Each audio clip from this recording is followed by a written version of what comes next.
One of the most prominent translators of the Quran was Abdullah Yusuf Ali. While studying it carefully, I found a great number of errors with both his translations and explanations. Are these simple or deliberate errors? It is always important to point out to our listeners facts that may escape their attention. Based upon my 23 years of research, every single translation of the Quran carried by a follower of Muhammad is deliberately falsified so that the violent words and sentences are watered down to sound more reasonable and less aggressive. This is a concerted Islamic policy all over the world that continues even today in all languages to which the Quran has been translated. Abdullah Yusuf Ali is one of their worst offenders. I use the adjective worst because he was an extremely well-read and educated man who had also studied both the Hebrew Bible and the New Testament and was well versed in both of them. Nonetheless, he deliberately and repeatedly misused his knowledge to pervert both the meaning of words and the explanations of the verses from the Bible and the New Testament, as I shall show. I would like first to enumerate the following facts that are never addressed by Mohammedan scholars for obvious reasons. With their very simple and primitive religion, the pagan Arabs, including Muhammad, before he married Khadija, knew absolutely nothing about the Bible or its stories. They knew nothing about Abraham, Ishmael, Moses, Garden of Eden, the creation story, Adam and Eve, Satan or Gabriel. Without the Bible to enlighten people, the Quran cannot make sense since there are no explanations or details concerning the characters, when and where they existed and how they evolved historically. There is absolutely nothing of value in Muhammad's Quran, of concepts, precepts, thoughts or ideas that had not been plagiarized, plundered, pirated and or perverted from the traditions, fetishes and scriptures of the Jews, Christians, Zoroastrians and pagan Arabs.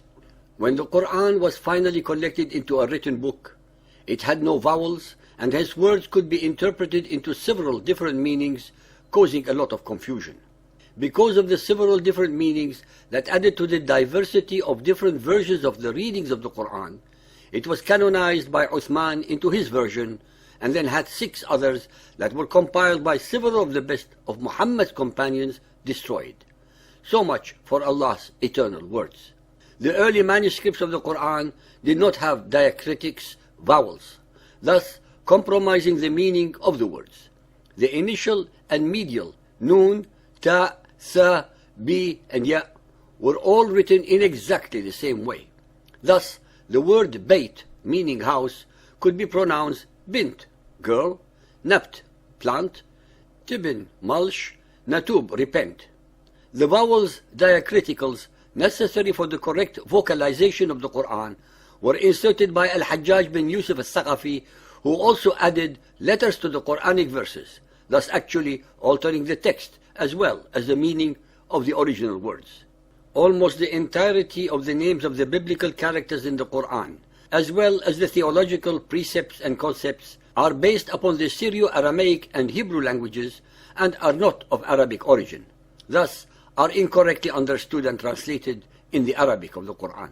Words and terms are invariably created and invented by humans only if and when there is a necessity to describe an item, an object, an action, or to express a thought or a concept. The pagan Arabs, with their very simple religion, did not need or have the technical words or terms that are necessary for a much more evolved belief system as was necessitated by the Quran.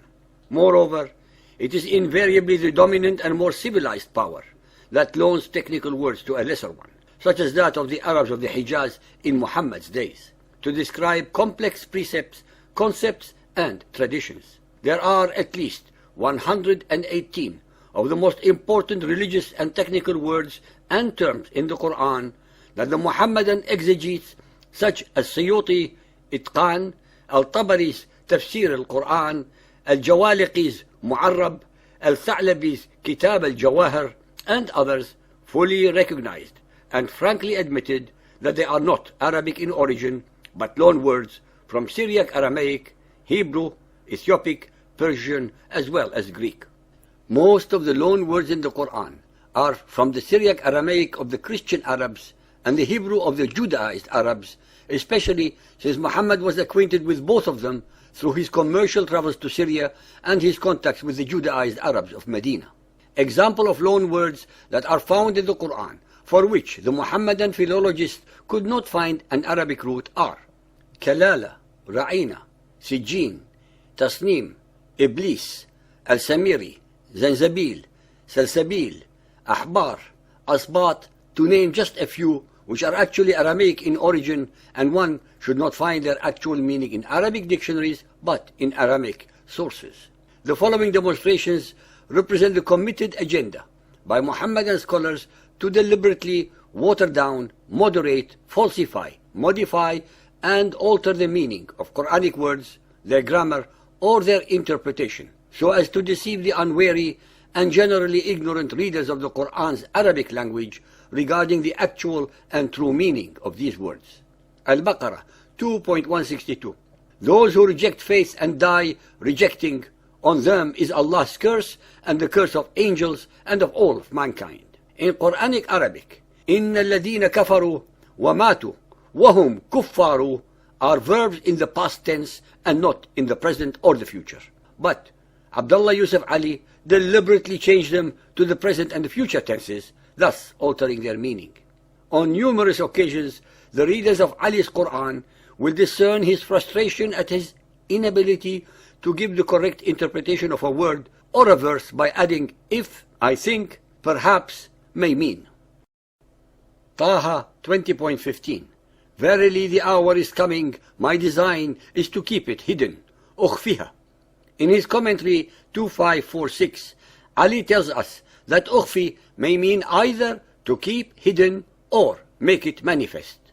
How is this logically possible to have two interpretations having opposite meanings to the same Quranic word? Al-Baqarah 2.72. Remember, you slew a man and fell into a dispute among yourselves. Both the translation and interpretation of this verse are wrong. Firstly, the word remember is not in the Arabic verse of the Quran. Secondly, in Quranic Arabic, وَإِذَا قَتَلْتُمْ نَفْسًا فَأَدْرَعْتُمْ فِيهَا. The word adra'tum is Aramaic and means abhorrence, detestation, from the root dra', and does not mean dispute among yourselves. The verse should be translated to, if you murder a person and you become abhorred by that. Ali, in his commentary number 81, uses the very Bible that had allegedly been perverted by the people of the book, attempting to explain the unexplainable. He thus exhibits an obscene level of intellectual and theological hypocrisy prevalent among the absolute majority of Muhammadan scholars. The Quran identifies Maryam, the mother of Jesus, with Maryam, the sister of Aaron, and Moses, and daughter of Imran. Maryam 19.27. At length she brought the babe to her people carrying him. They said, O Mary, truly an amazing thing hast thou brought. O sister of Aaron, thy father was not a man of evil, nor thy mother a woman unchaste. Al-Tahrim 66.12. And Mary, the daughter of Imran, who guarded her chastity. Ali's commentary is as follows in number 2481. Aaron, the brother of Moses, was the first in the line of Israelite priesthood. Mary and her cousin Elizabeth, the mother of Yahya John the Baptist, came of a priestly family and were therefore sisters of Aaron, or daughters of Imran, who was Aaron's father. Nowhere in the New Testament is there any indication that either Mary or her cousin are descended from any priestly family, especially since her lineage, according to the fathers of the church, allegedly goes to King David. Moreover, the New Testament tells us that Elizabeth was only a kinswoman of Mary's without identifying any blood relationship. Al-Baqarah 2.104. O ye of faith, say not to the apostle words of ambiguous import, but words of respect. In Quranic Arabic, يا أيها الذين آمنوا لا تقولوا رأينا وقولوا انظرنا واسمعوا وللكافرين عذاب أليم. Ali offers the following commentary, number 106. The word disapproved is ra'ina, which as used by the Muslims means, please look at us, attend to us. But it was ridiculed by enemies by a little twist to suggest some insulting meaning. So an ambiguous word, unzurna, with the same meaning is suggested. Abdullah Yusuf Ali is grasping on straws to explain words that are Aramaic in origin and do not mean what the Muhammadan exegetes gave to them. Ra'ina means desire, attend to, watch, thought in Aramaic. The Aramaic unzurna actually means protect us. The translation of the verse should read, do not just say keep thinking of us, but also protect us. Ladies and gentlemen, there are hundreds upon hundreds more of such grammatical and linguistic errors that fill the Quran and the ignorance of its translators and commentators. Nothing in Muhammad's Quran is divine. Absolutely nothing.